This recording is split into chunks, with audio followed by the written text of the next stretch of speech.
राजनीतिक चंदे पर टैक्स छूट या कर की लूट, सरकारी खजाने पर 3,967 करोड़ का बोझ।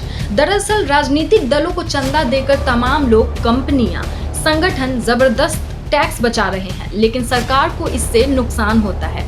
उसके खजाने की आमदनी में कमी आती है। 2014 में मोदी सरकार के आने से पहले भी लोग राजनीतिक चंदा देते थे, लेकिन वो इतना नहीं था कि जिसकी चर्चा की जाती हो।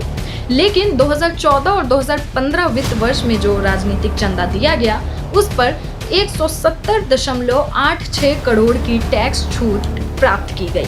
2021-2022 में राजनीतिक चंदे के लिए टैक्स रियायतें 3,516.47 करोड़ रुपए पहुंच गई, जो पिछले वित्त वर्ष से 300% अधिक है।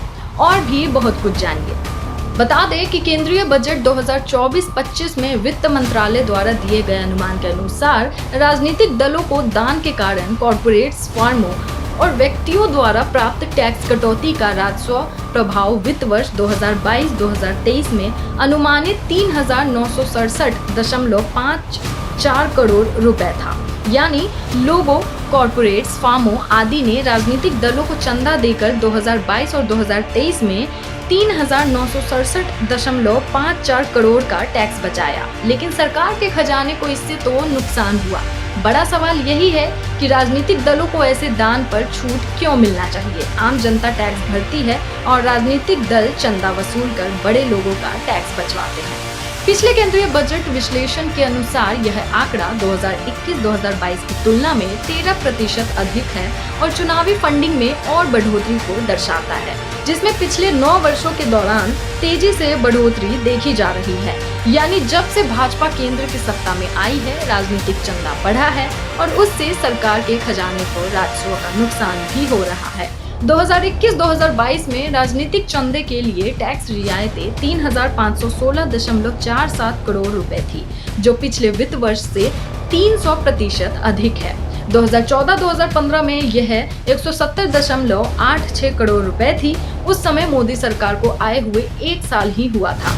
कुल मिलाकर 2014-2015 के बाद से 9 वर्षों में राजनीतिक डोनेशन पर प्राप्त टैक्स रियायतों का कुल राजस्व प्रभाव अनुमानित 12,270.19 करोड़ रुपए है। सरकार ने अभी वित्त वर्ष 2023-2024 का डेटा सार्वजनिक नहीं किया है। अगर राजनीतिक दलों को चंदे पर छूट नहीं मिली होती तो सरकार को अपने खजाने में 12,270.19 करोड़ रुपए मिले होते। उधर आम जनता जीएसटी के अलावा तमाम और भी टैक्स भरती है।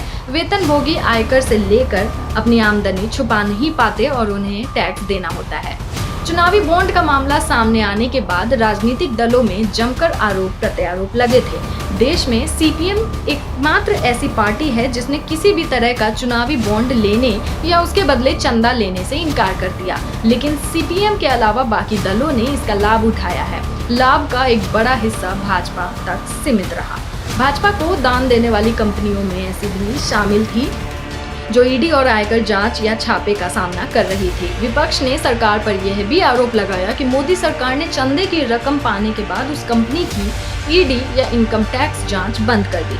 इन तमाम मामलों में अडानी समूह या अंबानी ग्रुप से जुड़ा कोई मामला सामने नहीं आया। बहरहाल राजनीतिक चंदे के हमाम में करीब करीब सभी दल शामिल है, कोई दूध का धुला नहीं है। Bureau report, times of dessert.